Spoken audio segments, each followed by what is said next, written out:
Go to the next slide, please. And then Mr. Greenspan continues. He says, if that takes place in an environment of strained resource availability, that's what we have now, expanded subsidies, and here he's very clear about this, expanded subsidies to depository institutions. A depository institution is a bank, which is often referred to as a safety net, can only augment the pressures. Come back to me, please. So what he's saying is that, like today, when you have these subprime collapse and other collateralized mortgage instruments collapsing, what happens is this even makes the situation worse, that the fact that these situations are in fact subsidized. Now, when he talks about these guarantees being a subsidy, by definition, any subsidy involves wealth transfer. That's what a subsidy is. But now the subsidy is not getting directed to needy people, poor people. It's getting directed to the banks, rich people. And so here we have a system in America that transfers real wealth from ordinary people to very rich people. I mean, this is what I call Robin Hood in reverse, stealing from the poor to give to the rich. Again, not authorized by a constitution. Now, once you have a system in place where you can steal from the poor to give to the rich, well, how much are you going to steal? And the answer is all you can, which is why this system, when I talked in the beginning about a handful of guys, 10 guys, averaging $1.6 billion payday for the year, I mean, it's so egregious. This is what's happening. Money is being transferred from ordinary people, these millions of people who are losing their homes, and soon, by the way, it's going to expand itself to the baby boomers. And the way that works is, and they're floating trial balloons on this all the time now, they're saying the government should expand the money supply so we have inflation to bring the house prices up so these guys can refinance to make the banks good. However, when they start reflating to make prices rise, it depreciates the purchasing power of the money. And now you have 70 million baby boomers who are about to begin retirement, and they're counting on their savings, on their money, on their annuities, on their pensions, on their promises of future payment. And now they're talking about depreciating the savings of 70 million people in order to make the banks good on the subprime mortgages. So let's go to the next question. These are questions that should be put to the House and Senate banking committees. So mindful that ever-increasing bank leverage poses a systemic risk to the world's financial system, what is the public policy justification for allowing this to continue? Come back to me, please. I can't imagine what they might say to this. But why aren't people mindful of this? I mean, why isn't everybody asking this question? Why do we have a system that transfers money, from poor people to rich people, that allows the banks to over-leverage in such a way to put the homes of millions of people in danger while rewarding a small clique of people with billions of dollars that they haven't earned and they don't even know what to do with? And the answer is there's no justification for that whatsoever. And I think one of the reasons why you don't see these questions asked, and again, the only one who's onto this is Ron Paul, is that just about every member of the House Banking Committee and the Senate Banking Committee is de facto on the payroll of the banks. Now, they don't get W-2s from the banks. What they get is campaign contributions.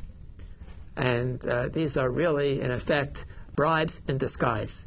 And so there was a very famous politician in Louisiana, I think, Huey Long.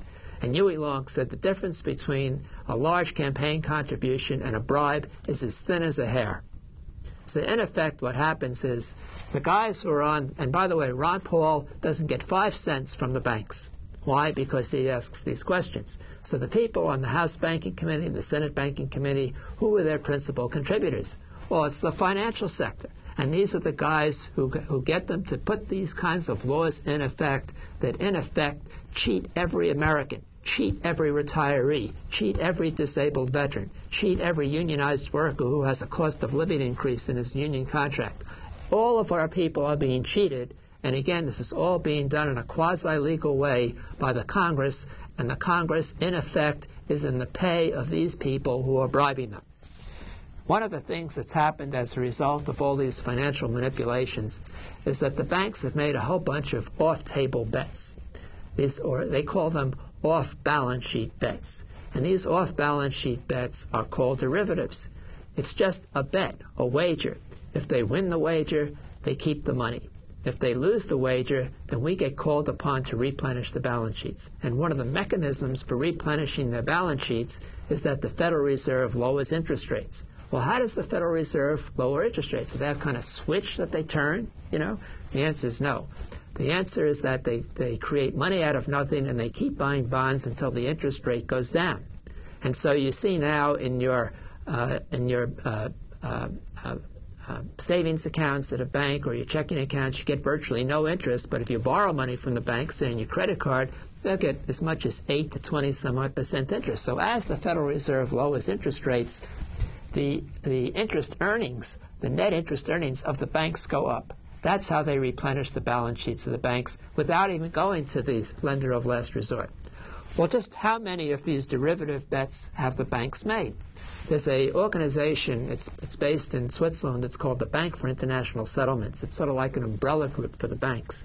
And by the way, this Bank for International Settlements, it has sovereignty. Sovereignty. I mean, its officials split around the world on diplomatic passports, but one of the things of having sovereignty is that no subpoenas can be looked at to see what they're doing. Everything's done in secret. And whenever you see stuff done in secret, there's the opportunity for malfeasance. And again, we don't know what they're doing, but my guess is the malfeasance is off the scale. So how many of these bets have the banks entered into? Go to the next slide, please. And again, these numbers are compiled. They're authoritative. They come from the Bank for International Settlements.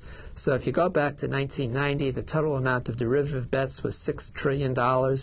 At the end of 2006, it was $414 trillion. Went from $6 trillion in 1990 to $414 at the end of 2006. And then 6 months later, in June of 2007, it increased from $414 trillion to $516 trillion. And then 3 months after that, at the end of September 2007, it had gone up to $671 trillion. These are the latest numbers we have, an increase of $155 trillion in just 3 months. Come back to me, please. Now, suppose something goes wrong with these bets and the banks lose big time. Something like, forget about something like the $13 trillion of derivative bets that Bear Stearns had in their books.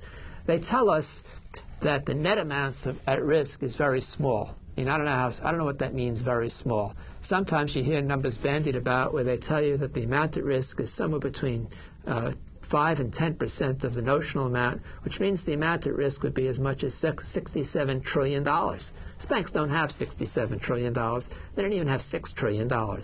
In the United States, there are 3 banks, J.P. Morgan Chase, Citibank, and Bank of America, who between them have $172 trillion worth of these bets. And the answer, if something goes wrong with these bets, they have their balance sheets, again, are guaranteed by you. Not that you have to write a check. The thing is, the Federal Reserve, through its lender of last resort, will create money, in Alan Greenspan's words, without limit, in order to bail these banks. And when they do that, what happens to the purchasing power of your savings, of your pensions? And the answer, it goes away.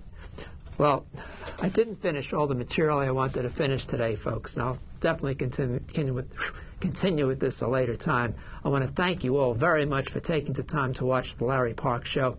I'm Larry Parks. It's a real honor and privilege to present to you, and please do tune in again next week. And thank you very much, and God bless.